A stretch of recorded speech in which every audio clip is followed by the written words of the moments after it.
For our last video, I'd like to work a little example that uses all of the last few things that we've learned.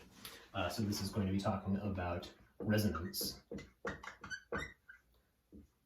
So if we have a circuit with an AC source and a resistor and a capacitor and an inductor in series, sometimes this is called an RLC circuit, we know that if we're supplying this,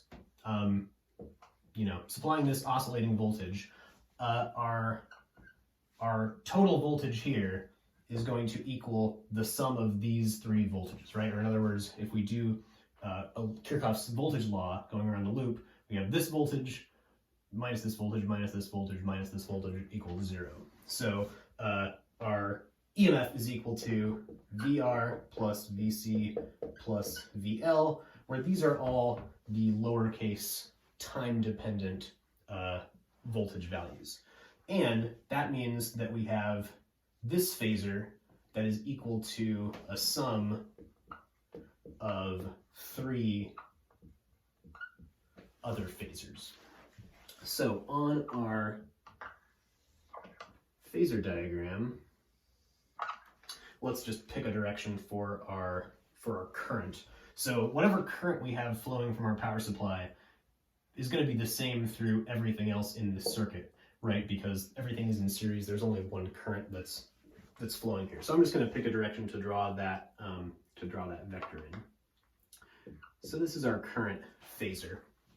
Now we know that our resistance voltage, VR, has to be in the same direction as that current, right? Our current and our voltage are always in phase for a resistor.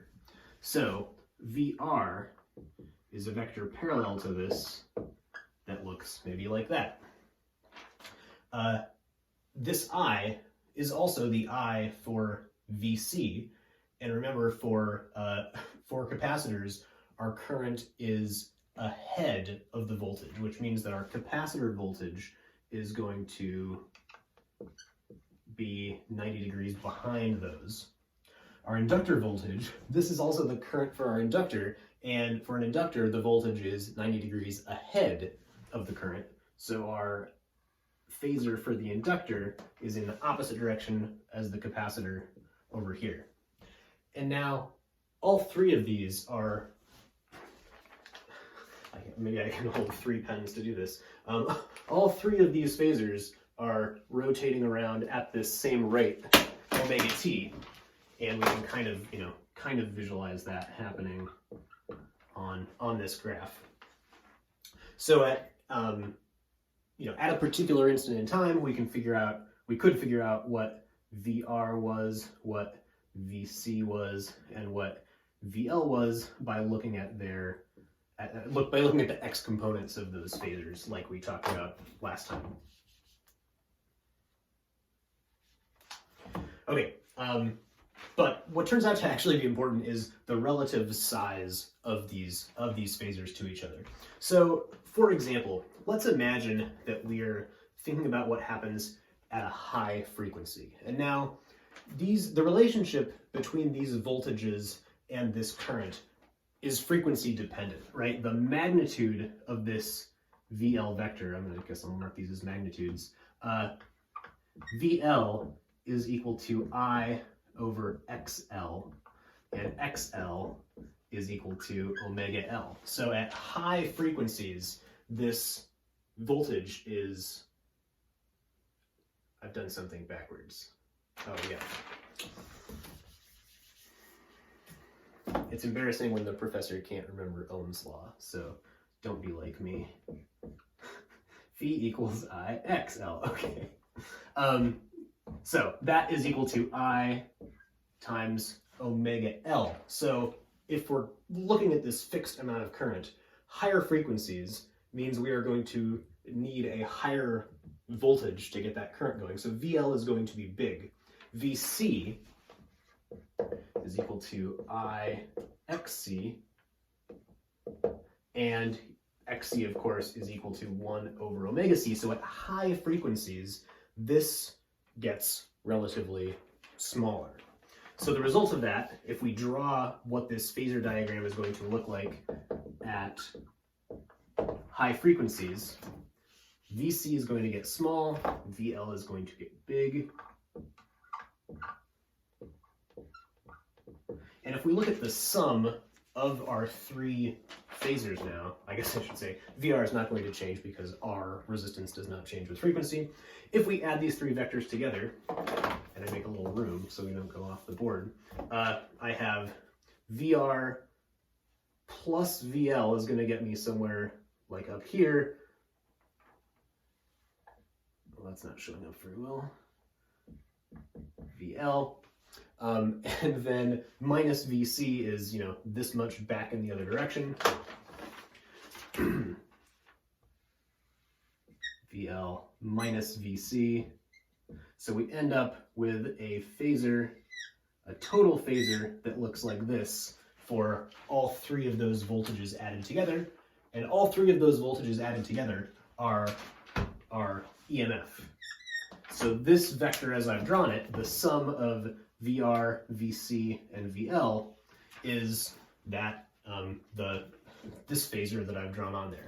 And you can see the relationship between this and our current that we have drawn on there. So here, our voltage, our total voltage is going to lead ahead of the total current by whatever this angle is. We could figure that out with some math. In contrast, at low frequencies, we have the opposite happening. VL gets very small.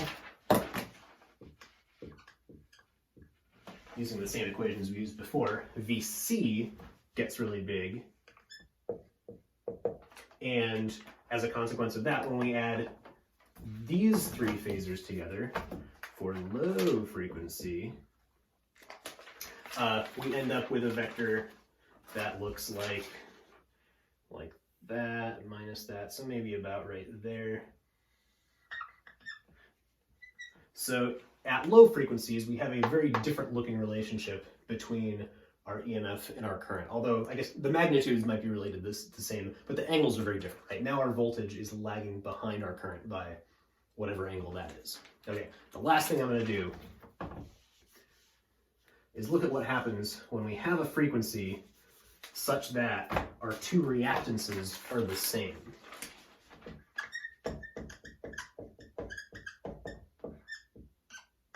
Oops.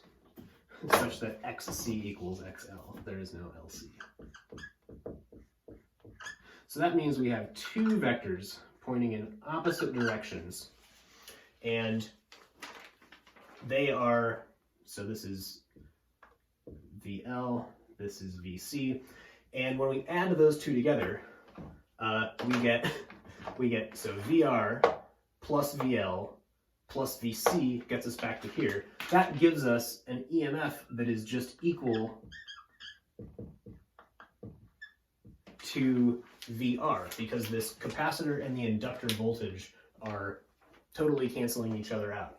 So it turns out, when this is true, this is the smallest voltage we need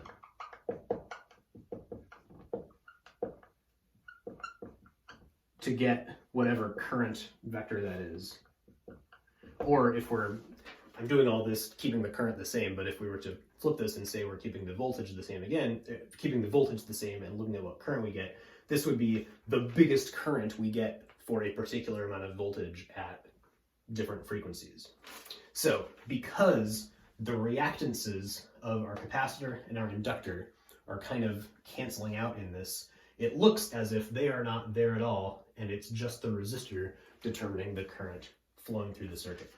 It turns out this is exactly this phenomenon of resonance in circuits that we've discussed before.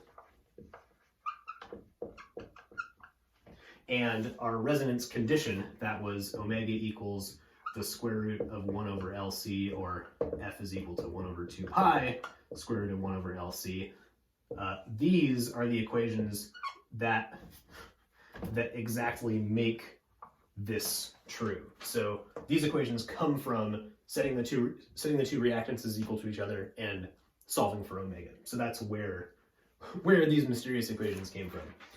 So there is lots more to say about resonance in these circuits. We spend, a couple of weeks on this in Physics 315, so if this is interesting to you, I have lots more to say about this in that other class. I think this is it for... Oh no, there's one more thing we can talk about. So what does our resonance look like?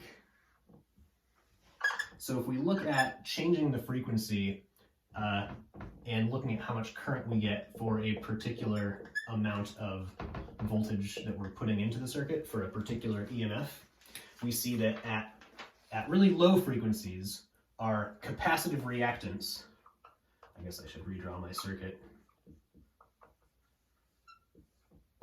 At really low frequencies, yes, our inductive reactance is really low, but our capacitive reactance goes to infinity, which means for a particular amount of voltage, we get very little current. At really high frequencies, the opposite happens. The capacitor has very low reactance, but the inductor reactance goes to infinity. So out here, we have a very low current also. It is only at this point in between where this is true that we get some big peak that looks like this, and this is that omega where the two reactances are the same. So this is the biggest response our circuit has for a given amount of input. That biggest response happens at this special frequency, the resonant frequency.